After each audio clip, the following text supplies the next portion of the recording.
Police! In 2017, a Chinese woman fled to the UK with a fortune in cryptocurrency. She lived like royalty in a Hampstead mansion, dreaming of even bigger things. By 2025, she stood in a British courtroom and pleaded guilty. Police had seized over 61,000 Bitcoin from her, worth billions of pounds, the largest crypto confiscation in the UK's history, possibly in the world. This is the story of Zhimin Qian, dubbed the Cryptoqueen, a Ponzi mastermind who thought Bitcoin would hide her crimes forever. But blockchain never forgets. It all began in March 2014 in Tianjin, China, when Zhimin Qian incorporated Tianjin Lantian Gurui Electronic Technology Company Limited, marketed in English as Blue Sky Greet, or simply Blue Sky. On the surface, it looked like a legitimate high-tech venture, blending Bitcoin mining, smart healthcare devices, and Life Ring wellness technology. The company's recruiters spread across China with slick presentations, social media campaigns, and live events. The hook was irresistible. Annual returns promised between 100% and 300%. One of their standout slogans captured the fantasy perfectly. Give Blue Sky 3 years, and Blue Sky will give you wealth for 3 generations. Investors were told their money would fuel cutting-edge projects, supposedly backed by government connections, expert endorsements, and real innovation in crypto and elderly care tech.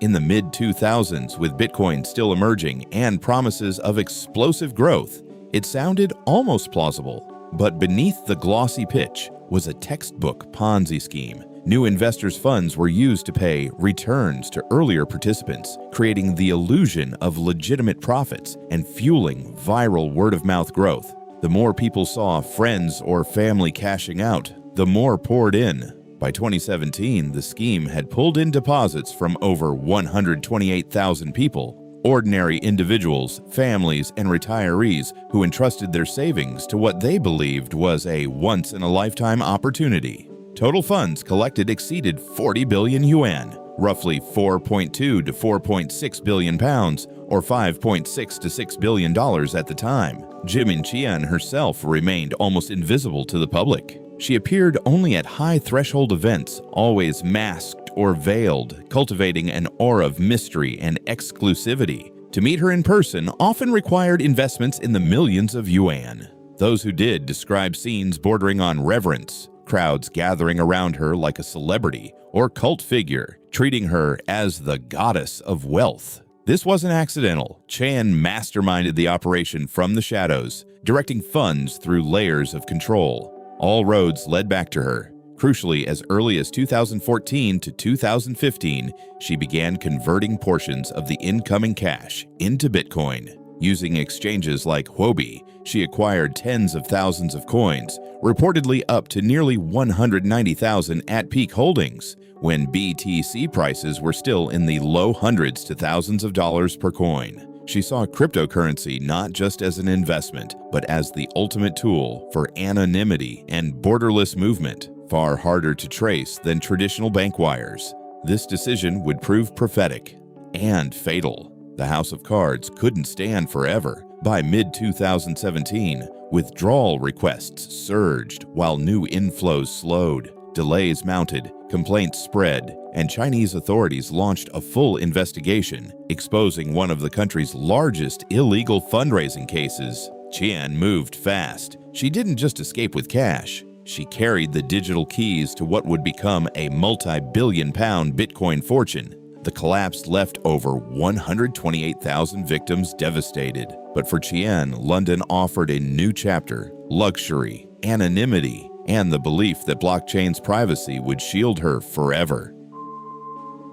As Chinese authorities closed in during mid-2017, Zhimin Qian didn't wait for the net to tighten. On July 26, 2017, she fled Tianjin, reportedly crossing into Myanmar on the back of a rented motorcycle, evading border checks. From there, the route twisted through Thailand, Laos, and Malaysia, a deliberate zigzag to throw off trackers. She carried laptops loaded with the digital keys to her fortune. cryptocurrency wallets holding tens of thousands of Bitcoin. She had already laid the groundwork years earlier, starting in June 2014, using accounts in associates' names on exchanges like Huobi. She funneled investor funds into Bitcoin purchases, some via direct platform transfers, others through over-the-counter deals. By the time the scheme unraveled, police later confirmed she had moved over 70,000 Bitcoin to secure wallets on those laptops. Estimates suggest her peak holdings may have reached nearly 190,000 coins,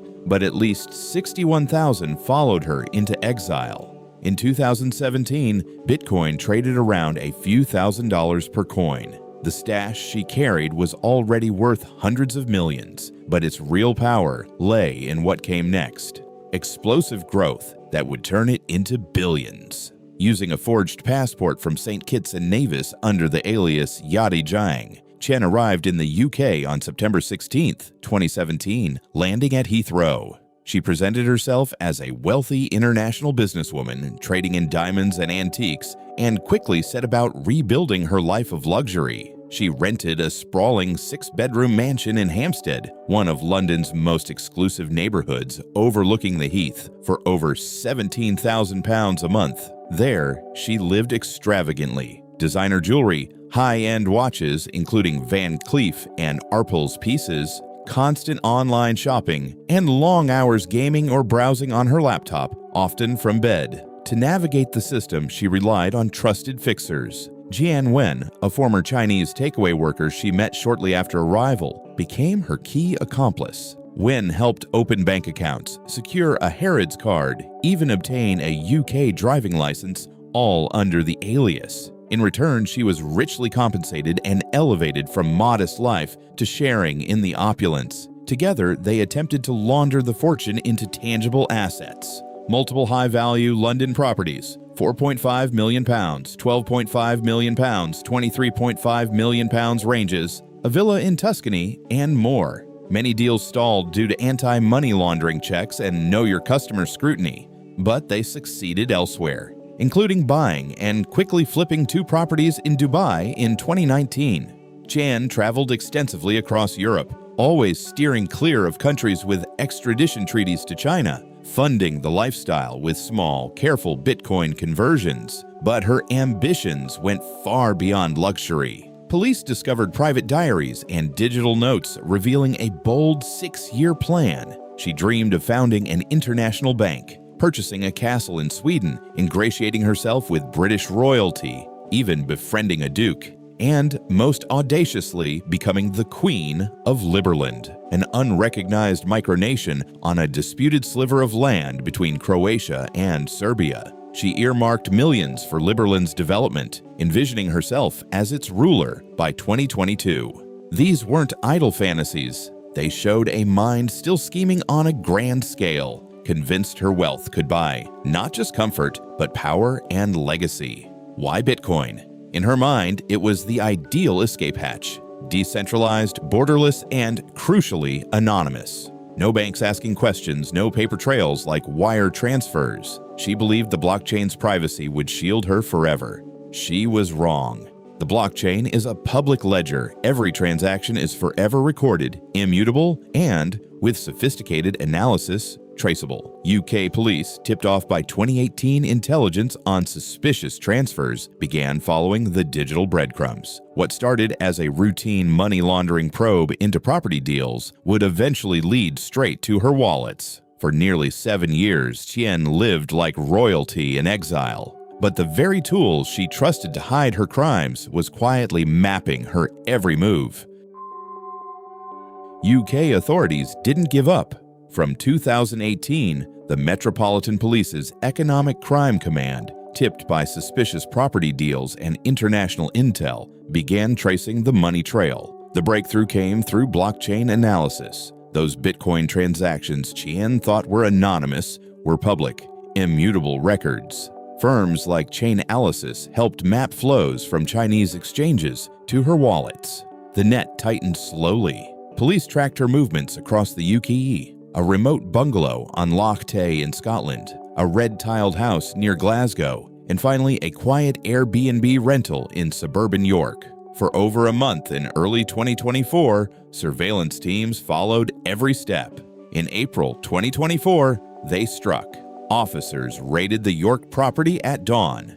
Inside, Zhimin Qian, then 46, pretending to be frail and elderly, shuffling slowly, relying on a walker. But CCTV from the property told a different story. Agile movements, no real disability. It was all an act. The haul was staggering. Police recovered 4 cryptocurrency hardware wallets containing over 61,000 Bitcoin, devices she had guarded fiercely since fleeing China, alongside multiple fake passports and IDs, including the St. Kitts alias Yadi Zhang, large amounts of cash, gold, jewelry, and encrypted laptops/phones. This became the largest single cryptocurrency seizure in UK history and widely reported as one of the biggest worldwide, with the coins alone valued at billions even then. Accessing the wallets took time. Police couldn't crack them immediately after earlier seizures, like those linked to Jane Wen in 2018. Years later, in 2021, forensic experts finally unlocked portions of the previously seized wallets, revealing the scale. The full 61,000 plus BTC haul, frozen ever since, would later be worth 4.8 to 5.5 billion pounds, $6 to $7 billion plus, depending on market swings, a figure that kept climbing with Bitcoin's rallies. Chen was remanded in custody. Her trial opened at Southwark Crown Court in September 2025. On the very first day, September 29th to 30th, she changed her plea, guilty to 2 counts under the Proceeds of Crime Act, acquiring criminal property, the Bitcoin itself, and transferring criminal property, laundering efforts through properties, cash, and associates. Sentencing came on November 11th, 2025. Judge Sally Ann Hales, KC, delivered a scathing judgment. She described Qian as the architect of this offending from its inception to its conclusion, driven by pure greed. The judge highlighted the unprecedented scale of the laundering, one of the most complex cases ever seen, and the harm to over 128,000 victims from the original Chinese fraud. Based on sentencing guidelines for high-value cases, over 30 million pounds in harm, she set a notional term of 13 years, reduced to 11 years and 8 months with a 10% credit for the guilty pleas. The sentences on both counts ran concurrently. Co-defendants faced justice too. Jian Wen, the former takeaway worker turned fixer who helped Qian open accounts, buy luxury items, and attempt UK property deals, had already been convicted in a separate trial and sentenced to 6 years and 8 months for money laundering. Seng Hock Ling, a Malaysian national who stepped in after Wen's arrest to handle transfers, including 2.5 million pounds plus, pleaded guilty and received 4 years and 11 months on the same sentencing day. In January 2026, Ling was ordered to repay over 5.6 million pounds or face extra time. This wasn't just another fraud case. The 61,000 Bitcoin seizure shattered records, proving blockchain's transparency could undo even the most careful criminals. Qian had bet everything on crypto's supposed anonymity, but the public ledger became her undoing. Every transfer she made left a permanent trace that investigators followed for years. As the gavel fell, the Cryptoqueen era ended in a London courtroom, but the billions in frozen Bitcoin, that battle was just beginning. With the criminal chapter closed, Qian behind bars, her accomplices sentenced, and the record seizure secured, the real endgame is just starting. Under the UK's Proceeds of Crime Act 2002, POK, the Crown Prosecution Service, CPS, launched civil recovery proceedings in September 2024 to permanently confiscate the 61,000 plus Bitcoin as recoverable property derived from crime. The High Court now decides its fate: full handover to the UK Treasury for public funds, or, crucially, allocation to compensate victims. This isn't straightforward. The assets originated from a massive fraud in China, affecting over 128,000 people. UK law allows third-party claims under Section 281. Victims can prove the frozen Bitcoin or portions rightfully belong to them as stolen funds. but applying Chinese law, which might limit recovery to original principal losses, versus UK law, potentially allowing shares of the massive appreciation from BTC's rise, is hotly debated. Key hearings have unfolded rapidly. In January 2026, procedural steps began in Manchester. Then, on February 16th to 17th, coinciding with Chinese New Year, the High Court held a two-day session addressing representation. Which law firms lead for Chinese claimants? The court appointed a firm to represent many victims collectively, aiming to streamline the process amid concerns over costs and coordination. As of February 2026, over 11,300 victims, roughly 8.8 to 10% of the total, have initiated claims or registered interest. That's thousands who have submitted evidence proving their losses tied to the Lantian-Garoui scheme. But the vast majority remain silent or unaware, perhaps due to language barriers, distrust of foreign courts, or simply missing notifications. The formal deadline looms, May 22, 2026, to register and submit full claims to the High Court.